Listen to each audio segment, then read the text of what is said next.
ਅੱਜ ਦੀ ਖਬਰ financial Times ਦੀ ਉਹਦੀ ਰਿਪੋਰਟ ਦੇ ਬਾਰੇ ਚ ਇਹ ਉਹ ਜਰੀਦਾ ਹੈ ਜਿਹਦੀ ਇੱਕ ਖਬਰ ਵੀ ਜਿਹੜੀ ਹੈ ਉਹਨਾਂ ਆਲਮੀ ਪਾਲਿਸੀ ਸਰਕਸ ਦੇ ਵਿੱਚ ਆਪਣਾ ਇੱਕ ਵਜ਼ਨ ਰੱਖਦੀ ਹੈ। ਇਹ ਲਿਖਦਾ ਹੈ ਕਿ ਪਾਕਿਸਤਾਨ ਅਮਰੀਕਾ ਔਰ ਈਰਾਨ ਦੇ ਦਰਮਿਆਨ ਜਿਹੜੀ ਕਸ਼ੀਦਗੀ ਹੈ ਉਹਨੂੰ ਕੱਟ ਕਰਨ ਦੇ ਵਿੱਚ ਕੋਸ਼ਿਸ਼ ਕਰਦਾ ਪਿਆ। ਇਹਦਾ ਮਤਲਬ ਸਾਫ਼-ਸਾਫ਼ ਇਹ ਹੈ ਕਿ ਕਿਤੇ ਨਾ ਕਿਤੇ ਬੰਦ ਦਰਵਾਜ਼ਿਆਂ ਦੇ ਪਿੱਛੇ ਵਾਕਈ ਕੁਝ ਚੱਲਦਾ ਪਿਆ ਔਰ ਜਿਹੜਾ ਇਹ ਬੰਦ ਦਰਵਾਜ਼ਿਆਂ ਦੇ ਪਿੱਛੇ ਚੱਲਦਾ ਪਿਆ ਉਹ ਕੀ ਹੈ? ਉਹਨੂੰ ਕਹਿੰਦੇ ਆ ਖਾਮੋਸ਼ ਸਫਾਰਤਕਾਰੀ। ਇੱਕ ਪਾਸੇ ਯੂਨਾਈਟਿਡ ਸਟੇਟਸ ਵਰਗੀ ਸੁਪਰ ਪਾਵਰ, ਦੂਜੇ ਪਾਸੇ ईरान वर्गा खिते का एक अहम और हसास खिलाड़ी। इन्हां दोनों के दरमियान अगर कोई ब्रिज का किरदार अदा करता पिया या पुल बनने की कोशिश करता पिया तो यह कोई छोटा मामूली काम नहीं है। इत्थे पाकिस्तान का किरदार सिर्फ और सिर्फ एक दरमियानी मुल्क का नहीं है बल्कि एक जिम्मेदार स्टेट का बन जाता है। इस वास्ते पाकिस्तान एक खामोश तमाशा ही बन के नहीं बैठा कि आराम सुना जी खिते दे विच अग लगी हुई है इनू देखदा पिया। नहीं, अंदरूनी क़यादत नूं देखिए तो एक नाम लाजमी सामने आंदा है, फील्ड मार्शल सैयद आसिम मुनीर। और जदों किसी मुल्क की अस्करी और स्ट्रैटेजिक क़यादत मजबूत होवे ना ते ओदा असर जिहड़ा है खारजा महाज दे उत्ते साफ और वाजे नजर भी आ जो कि पाकिस्तान दा नजर भी आ रहा है। डोनाल्ड ट्रंप वर्गे जिहड़े रहनुमा ने वो पाकिस्तान की क़यादत दे बारे च पॉजिटिव राय देंदे और यही पाकिस्तान दे इमेज नूं मजीद उजागर और मजबूत करदा है। बिस्मिल्लाहिर्रहमानिर्रहीम, अस्सलाम वालेकुम नाज़रीन, तुसीं देख रहे हो 360 डिजिटल पंजाबी और मैं हां तुहाडी मेज़बान शमाइला नियाज़। सीधा करो व्लॉग शुरू बई। सो जनाब, आलमी सियासत दे इस हजूम दे विच जिथे हर मुल्क आपदी आवाज़ जिहड़ी ना चीकां कूकां मारन च मसरूफ है ना, उत्थे कुछ किरदार ऐसे हुंदे है जो बगैर शोर कीते हुए अपना एक असर, अपनी एक धाक जिहड़ी ओह बनांदे। और इस बार कहानी भी पाकिस्तान दा जिहड़ा किरदार है ना ओहनूं निमाया करदी पई है।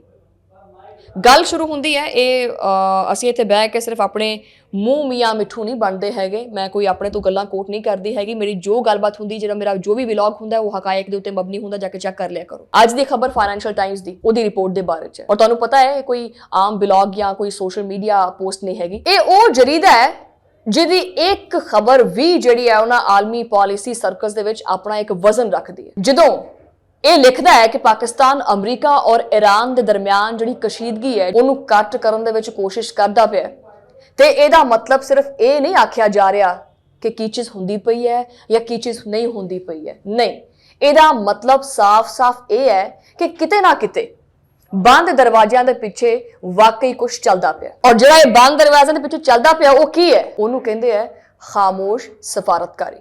ਉਹ ਜਿਹਦੇ ਵਿੱਚ ਨਾ ਕੈਮਰੇ ਹੁੰਦੇ ਆ, ਜਿਹਦੇ ਵਿੱਚ ਨਾ ਮਾਈਕ ਹੁੰਦੇ ਆ, ਲੇਕਿਨ ਫੈਸਲੇ ਉਹੀ ਕਰਦੇ ਨੇ, ਫੈਸਲੇ ਉੱਥੋਂ ਹੀ ਨਿਕਲ ਕੇ ਆਉਂਦੇ ਆ। ਇੱਕ ਪਾਸੇ ਯੂਨਾਈਟਿਡ ਸਟੇਟਸ ਵਰਗੀ ਸੁਪਰ ਪਾਵਰ, ਦੂਜੇ ਪਾਸੇ ਈਰਾਨ ਵਰਗਾ ਖਿੱਤੇ ਦਾ ਇੱਕ ਅਹਿਮ ਔਰ ਹਸਾਸ ਖਿਲਾੜੀ। ਅੱਛਾ, ਇਹਨਾਂ ਦੋਨਾਂ ਦੇ ਦਰਮਿਆਨ ਇੰਨੀ ਕਸ਼ੀਦਗੀ ਹੈ ਕਿ ਦੋਨੇ ਆਪਣੇ ਆਪਣੇ ਮੌਕਫ ਤੋਂ ਪਿੱਛੇ ਹਟਣ ਨੂੰ ਤਿਆਰ ਹੀ ਨਹੀਂ ਹੈਗੇ ਔਰ ਇਹਨਾਂ ਦੋਨਾਂ ਦੇ ਦਰਮਿਆਨ ਅਗਰ ਕੋਈ ਬ੍ਰਿਜ ਦਾ ਕਿਰਦਾਰ ਅਦਾ ਕਰਦਾ ਪਿਆ ਜਾਂ ਪੁਲ ਬਣਨ ਦੀ ਕੋਸ਼ਿਸ਼ ਕਰਦਾ ਪਿਆ ਤਾਂ ਇਹ ਕੋਈ ਛੋਟਾ ਮਾਮੂਲੀ ਕੰਮ ਨਹੀਂ ਹੈ। ਇੱਥੇ ਪਾਕਿਸਤਾਨ ਦਾ ਕਿਰਦਾਰ ਸਿਰਫ ਔਰ ਸਿਰਫ ਇੱਕ ਦਰਮਿਆਨੀ ਮੁਲਕ ਦਾ ਨਹੀਂ ਹੈਗਾ ਬਲਕਿ ਇੱਕ ਜ਼ਿੰਮੇਦਾਰ ਸਟੇਟ ਦਾ ਬਣ ਜਾਂਦਾ ਹੈ। ਐਸਾ ਮੁਲਕ ਪਾਕਿਸਤਾਨ ਜੋ ਕਿ ਸਮਝਦਾ ਹੈ ਕਿ ਅਗਰ ਖਿੱਤੇ ਦੇ ਵਿੱਚ ਅੱਗ ਭੜਕੇਗੀ ਤਾਂ ਉਹਦੀਆਂ ਚਿੰਗਾਰੀਆਂ ਜਿਹੜੀਆਂ ਨੇ ਉਹ ਹਰ ਕਿਸੇ ਦੇ ਘਰ ਤੱਕ ਜਾਣਗੀਆਂ। ਇਸ ਵਾਸਤੇ ਪਾਕਿਸਤਾਨ ਇੱਕ ਖਾਮੋਸ਼ ਤਮਾਸ਼ਾ ਹੀ ਬਣ ਕੇ ਨਹੀਂ ਬੈਠਾ ਕਿ ਆਰਾਮ ਸੁਣਾ ਜਿਹੜੀ ਖਿੱਤੇ ਦੇ ਵਿੱਚ ਅੱਗ ਲੱਗੀ ਹੋਈ ਹੈ ਇਹਨੂੰ ਦੇਖਦਾ ਪਿਆ। ਨਹੀਂ, ਇਸੇ ਪਾਸੇ ਮੰਜ਼ਰ ਦੇ ਵਿੱਚ ਅਗਰ ਅੰਦਰੂਨੀ क़यादत ਨੂੰ ਦੇਖੀਏ ਤਾਂ ਇੱਕ ਨਾਮ ਲਾਜ਼ਮੀ ਸਾਹਮਣੇ ਆਂਦਾ ਹੈ, ਫੀਲਡ ਮਾਰਸ਼ਲ ਸੈयद ਆਸਿਮ ਮੁਨੀਰ। ਹੁਣ ਆਲਮੀ ਸਿਆਸਤ ਦੇ ਵਿੱਚ ਸਿਰਫ ਇਦਾਰੇ ਨਹੀਂ, ਸ਼ਖਸੀਅਤ ਵੀ ਬੜਾ ਵਜ਼ਨ ਰੱਖਦੀਆਂ ਨੇ ਔਰ ਜਦੋਂ ਕਿਸੇ ਮੁਲਕ ਦੀ ਅਸਕਰੀ ਔਰ ਸਟ੍ਰੈਟੇਜਿਕ क़यादत ਮਜ਼ਬੂਤ ਹੋਵੇ ਨਾ ਔਰ ਕੋਆਰਡੀਨੇਟਡ ਹੋਵੇ ਤੇ ਉਹਦਾ ਅਸਰ ਜਿਹੜਾ ਉਹ ਖਾਰਜਾ ਮਹਾਜ਼ ਦੇ ਉੱਤੇ ਸਾਫ਼ ਔਰ ਵਾਜ਼ੇ ਨਜ਼ਰ ਵੀ ਆਂਦਾ ਜੋ ਕਿ ਪਾਕਿਸਤਾਨ ਦਾ ਨਜ਼ਰ ਵੀ ਆ ਰਿਹਾ। ਇੱਥੇ ਇੱਕ ਦਿਲਚਸਪ ਨੁਕਤਾ ਇਹ ਵੀ ਹੈ ਕਿ ਆਲਮੀ ਸਤ੍ਹਾ ਦੇ ਉੱਤੇ ਪਾਕਿਸਤਾਨ ਦੀ ਜਿਹੜੀ ਇਸ क़यादत ਹੈ ਇਹਨੂੰ ਨੋਟਿਸ ਕੀਤਾ ਜਾ ਰਿਹਾ ਹੈ।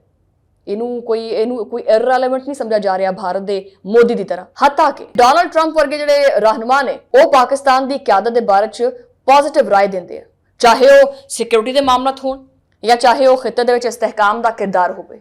ਇਹ ਇੱਕ ਇੰਡੀਕੇਸ਼ਨ ਹੁੰਦੀ ਹੈ ਕਿ ਪਾਕਿਸਤਾਨ ਨੂੰ ਸਿਰਫ ਇੱਕ ਇਲਾਕਾਈ ਖਿਲਾੜੀ ਨਹੀਂ ਸਮਝਦੇ ਹੈਗੇ कि पाकिस्तान एक कोई इलाकाई खिलाड़ी है। पाकिस्तान ਨੂੰ एक इलाकाई खिलाड़ी के तौर पर नहीं देखा जाता बल्कि एक रेलेवेंट स्टेक होल्डर के तौर पर देखा जा रहा है और यही पाकिस्तान के इमेज ਨੂੰ मजीद उजागर और मजबूत करता है। अच्छा, बहरहाल एक पासे मीडिया ਦੇ ਵਿੱਚ ਉਹੀ ਪੁਰਾਣਾ ਬਿਆਨੀਆ ਚੱਲਦਾ ਹੈ कि पाकिस्तान ਜਿਹੜਾ ਨਾ ਉਹ ਮਸਾਇਲ ਦੇ ਵਿੱਚ ਘਿਰਿਆ ਹੋਇਆ ਹੈ और दूजे पासे फाइनेंशियल टाइम्स वर्गा ਜਿਹੜਾ ਇਹ ਜਰੀਦਾ ਹੈ ਇਹ ਬੜੀ ਖਾਮੋਸ਼ੀ ਨਾਲ ਬੜਾ ਕੁਆਇਟਲੀ ਇਹ ਚੀਜ਼ ਦੱਸਦਾ ਪਿਆ ਹੈ ਕਿ ਪਾਕਿਸਤਾਨ ਆਲਮੀ ਸਤਹ ਦੇ ਉੱਤੇ ਇੱਕ ਸੈਂਸਿਟਿਵ ਕਨਫਲਿਕਟ ਦੇ ਵਿੱਚ ਜਿਹੜਾ ਨਾ ਉਹ ਬ੍ਰਿਜ ਦਾ ਪੁਲ ਦਾ ਕਿਰਦਾਰ ਵੀ ਅਦਾ ਕਰਦਾ ਪਿਆ। ਔਰ ਇਹ ਕੰਟਰਸਟ ਜਿਹੜਾ ਹੈ ਇਹ ਬਹੁਤ ਕੁਝ ਜ਼ਾਹਰ ਕਰਦਾ ਹੈ ਔਰ ਅਸਲ ਤਾਕਤ ਵੀ ਇਹੀ ਹੁੰਦੀ ਹੈ ਕਿ ਤੁਸੀਂ ਉਹੀ ਗੱਲ ਹੈ ਕਿ ਬੰਦਾ ਆਪਣੇ ਮੂੰਹ ਮੀਆਂ ਮਿੱਠੂ ਆਪਣੀ ਤਾਰੀਫਾਂ ਨਹੀਂ ਕਰਦਾ। ਅਸਲ ਤਾਰੀਫ ਉਹ ਹੁੰਦੀ ਹੈ ਜਿਹੜੀ ਕਿ ਦੁਸ਼ਮਣ ਤਾਰੀਫ ਕਰੇ। ਅਸਲ ਤਾਰੀਫ ਉਹ ਹੁੰਦੀ ਹੈ ਜਿਹੜੇ ਕਿ ਦੂਸਰੇ ਮੁਲਕ ਤੁਹਾਡੀ ਤਾਰੀਫ ਕਰਨ। ਬਲਕਿ ਦੁਨੀਆ ਦੇ ਵੱਡੇ ਵੱਡੇ ਪਲੇਟਫਾਰਮਸ ਜਿਹੜੇ ਨੇ ਉਹਦੇ ਉੱਤੇ ਸਾਡਾ ਪਾਕਿਸਤਾਨ ਦਾ ਜਿਹੜਾ ਕਿਰਦਾਰ ਹੈ ਉਹ ਬੜਾ ਹਾਈਲਾਈਟ ਹੁੰਦਾ ਪਿਆ ਔਰ ਇਹੀ ਪਾਕਿਸਤਾਨ ਦੀ ਕ੍ਰੈਡੀਬਿਲਿਟੀ ਹੈ। ਇਹ ਉਹ ਚੀਜ਼ ਹੈ ਜੋ ਕਿ ਖਰੀਦੀ ਨਹੀਂ ਜਾ ਸਕਦੀ। ਪਾਕਿਸਤਾਨ ਨੇ ਇਹ ਚੀਜ਼ ਜਿਹੜੀ ਨਾ ਆਪਣੇ ਵਕਾਰ ਦੇ ਵਿੱਚ ਬਣਾਈ ਹੈ। ਇਹ ਵੀ ਸਮਝਣ ਦੀ ਗੱਲ ਹੈ ਕਿ ਅਮਰੀਕਾ ਔਰ ਈਰਾਨ ਦੇ ਦਰਮਿਆਨ ਕਸ਼ੀਦਗੀ ਸਿਰਫ ਔਰ ਸਿਰਫ ਦੋ ਮੁਲਕਾਂ ਦਾ ਮਸਲਾ ਨਹੀਂ ਹੈਗਾ। ਇਹ ਮਸਲਾ ਪੂਰੇ ਰੀਜਨ ਦੀ ਸਟੈਬਿਲਿਟੀ ਦਾ ਮਸਲਾ ਹੈ ਔਰ ਇਹਦੇ ਵਿੱਚ ਪਾਕਿਸਤਾਨ ਜਿਹੜਾ ਹੈ ਨਾ ਉਹ ਆਪਣਾ ਕਲੀਦੀ ਕਿਰਦਾਰ ਅਦਾ ਕਰਦਾ ਪਿਆ। एनर्जी रूट्स के मामलात होण, तजारत होवे, सिक्योरिटी होवे, सारा कुछ इस खिते दे नाल जुड़िया होया है और पाकिस्तान इस टेंशन नूं घट करन वास्ते अपना कलीदी किरदार अदा करदा पिया और करदा रहेगा और वो दिन दूर नहीं है जदों खिते दे विच अमन होएगा। तुहानूं मुलाकात हुंदी अगले प्रोग्राम दे विच, उदों लई अल्लाह ने के बाद।